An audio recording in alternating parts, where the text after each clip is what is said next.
As-tu remarqué comme plus tu cherches à tout contrôler, plus tu te sens en train de perdre pied, plus tu veux tout gérer, tout comprendre, tout anticiper, plus la vie semble t'échapper.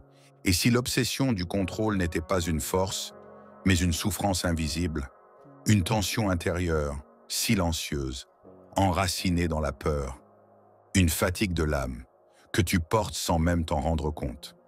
Le Bouddha n'a jamais parlé de dominer le monde ou de maîtriser les événements. Il a enseigné l'art de se libérer du besoin de tout contrôler. Ce besoin, nous le confondons souvent avec de la responsabilité, de la vigilance ou même de la sagesse. Mais en réalité, c'est souvent une prison dorée, belle à l'extérieur, mais étouffante à l'intérieur. Dans cette vidéo, je vais te révéler pourquoi cette obsession du contrôle détruit ton esprit, d'où elle vient, et surtout, comment t'en libérer, profondément. Pas par la fuite, mais par l'éveil. Alors reste jusqu'à la fin. Tu y découvriras une vérité que Bouddha lui-même a transmise et qui pourrait transformer ton regard sur ta vie. Si ce sujet résonne en toi, abonne-toi à la chaîne Sérénité Bouddhiste et écris en commentaire « Je choisis de lâcher prise ». Maintenant, respire et entrons ensemble dans ce voyage intérieur. Il est dit dans le Dhammapada, « Celui qui veut tout saisir finit par se brûler. Celui qui lâche prise trouve la paix ». Ces mots anciens traversent les siècles comme un murmure éternel. Mais dans notre monde moderne, ce murmure est devenu presque inaudible. Aujourd'hui, on te dit de tout maîtriser. Ta carrière, ton corps, tes émotions, ton avenir. On glorifie ceux qui contrôlent, qui planifient, qui n'échouent jamais. Mais à l'intérieur, combien s'effondrent? Combien vivent dans une tension permanente, un état d'alerte constant? Le Bouddha, lui, a vu que cette quête du contrôle est un mirage et qu'elle cache une peur plus profonde, la peur de l'impermanence. Tout dans la vie change, rien ne dure, rien ne t'appartient. Vouloir tout contrôler, c'est vouloir figer le fleuve de l'existence. Mais un fleuve figé cesse d'être un fleuve. Il devient une prison d'eau stagnante. Le Bouddha a enseigné l'impermanence, anicca, l'absence de soi fixe, anatta, et la souffrance qui naît de l'attachement, dukkha.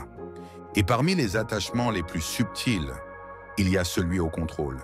Cette obsession n'était pas aussi répandue dans les sociétés anciennes. Elle est le fruit de notre époque. Un monde où l'incertitude est perçue comme un danger, où l'inconnu est redouté et où l'on confond sécurité intérieure avec emprise extérieure. Mais ce que nous avons perdu peut être retrouvé. La sagesse du Bouddha ne demande pas d'ériger des murs, mais d'ouvrir les mains. Non pas fuir le monde, mais habiter pleinement l'instant, sans chercher à le tordre. Et c'est ce que nous allons explorer ensemble. Le contrôle naît d'une peur. La peur que si tu ne tiens pas les choses, tout va s'effondrer. Mais cette peur est alimentée par une illusion. L'illusion que tu peux tout gérer. L'illusion que si tu fais assez d'efforts, tu pourras empêcher la souffrance, l'échec, le changement.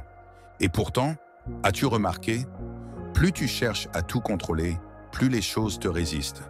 Tes proches deviennent tendus, ton corps se crispe, ton mental tourne en boucle, ton sommeil devient léger, ta joie s'efface. Pourquoi? Parce que le contrôle n'est pas une force intérieure.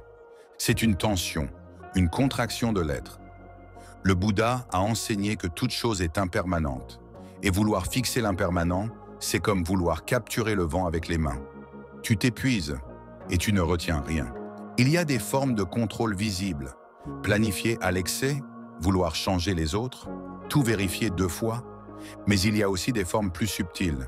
Vouloir toujours avoir raison, avoir peur du silence, refuser de lâcher une pensée, craindre l'inconnu plus que la douleur elle-même. Ces comportements naissent du même poison mental, la peur de perdre. Mais en réalité, tu ne perds rien, parce que tu ne possèdes rien. C'est là une vérité que peu osent regarder. Le Bouddha disait « Ce que tu crois posséder te possède.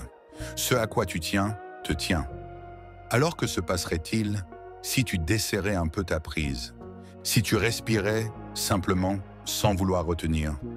Si tu regardais un événement surgir, puis repartir, sans te battre avec lui?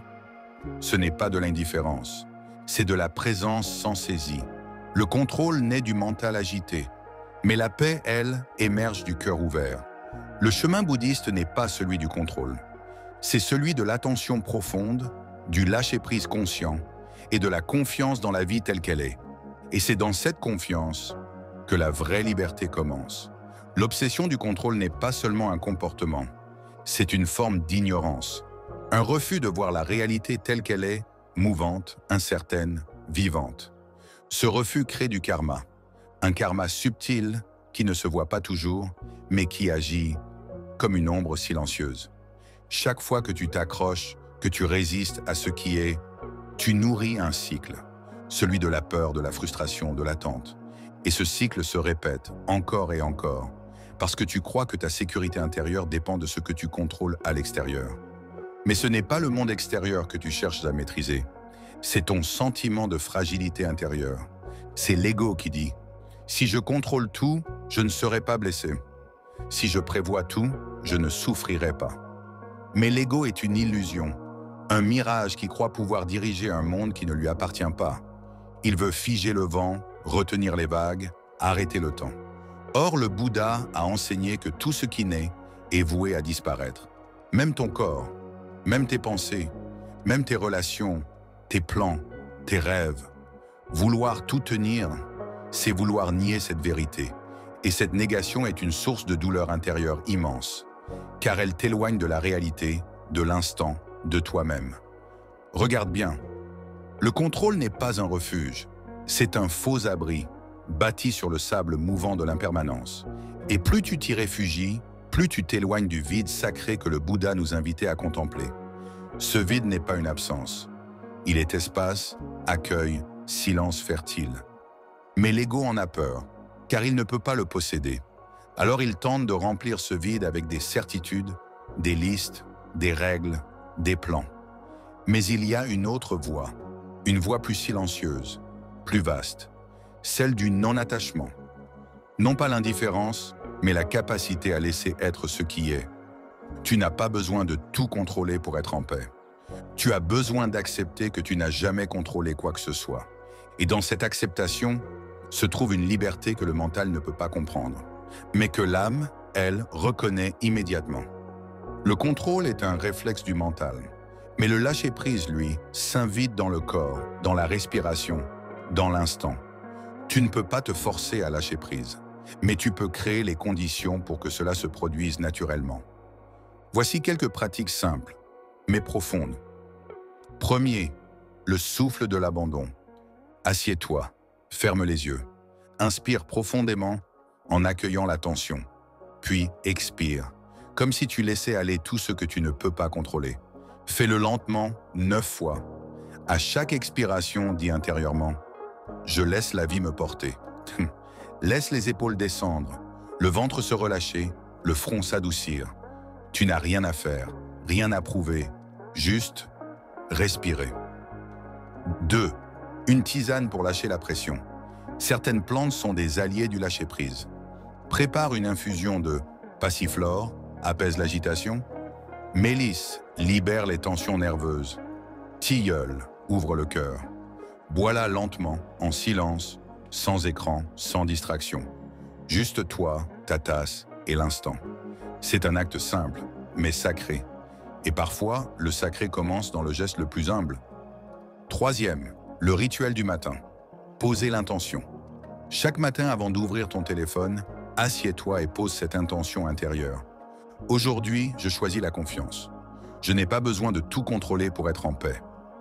Répète-la 3 fois, les yeux fermés, avec la main sur le cœur. Puis visualise-toi en train de laisser couler la vie comme une rivière, sans tenter de la diriger. Tu verras, le simple fait de poser cette intention crée un espace nouveau dans ta journée. Quatrième, l'exercice de l'impermanence. Choisis un objet que tu aimes. Pose-le devant toi et rappelle-toi, un jour, il ne sera plus là. Respire avec cette réalité, pas pour te faire peur, mais pour t'habituer à la vérité de l'impermanence. C'est le cœur même de la sagesse bouddhiste. Ce qui change n'est pas une menace, c'est un maître silencieux. Et apprendre à l'écouter, c'est retrouver la paix au-delà du contrôle. Cinquième mantra de réconciliation. Quand tu sens le mental s'agiter, récite lentement ce mantra intérieur. Je ne contrôle pas. Je m'accorde à la vie. Je suis porté. Tu peux le répéter en marchant, en cuisinant, en t'endormant. Il n'est pas une formule magique. C'est un rappel, un fil sacré qui te ramène à l'instant. Ces pratiques ne sont pas des solutions miracles. Elles sont des semences. Et si tu les plantes avec patience, avec douceur, elles feront grandir en toi un espace que rien ne pourra enfermer. Tout au long de cette exploration, tu as peut-être senti quelque chose bouger en toi, comme un souffle oublié, une vérité que tu connaissais déjà, mais que le bruit du monde avait recouverte. Tu as vu que le besoin de tout contrôler ne vient pas de la force, mais de la peur, et que cette peur crée tension, fatigue, enfermement. Tu as découvert que le Bouddha ne cherchait pas à maîtriser la vie, mais à s'y accorder. À marcher avec elle, comme on marche avec le vent, sans résister, sans dominer, sans fuir. Tu as entendu que le contrôle n'est pas la solution à la souffrance, mais souvent sa racine, et que le lâcher-prise, loin d'être une faiblesse, est une forme supérieure de sagesse. Et tu as reçu des pratiques simples pour nourrir en toi ce retour à l'essentiel. Respirer, boire en conscience, répéter un mantra, honorer l'impermanence. Non pas pour devenir parfait, mais pour redevenir libre. Alors maintenant, une dernière question te reste à contempler. Et si le vrai courage, c'était de ne plus rien vouloir retenir? Ce que tu tiens, te tient, mais ce que tu laisses aller, te révèle.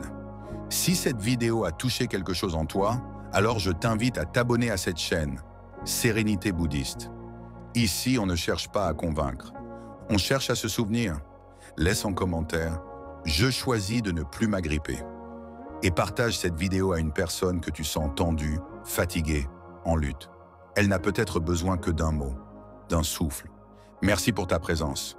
Et n'oublie jamais, ce que tu lâches te libère.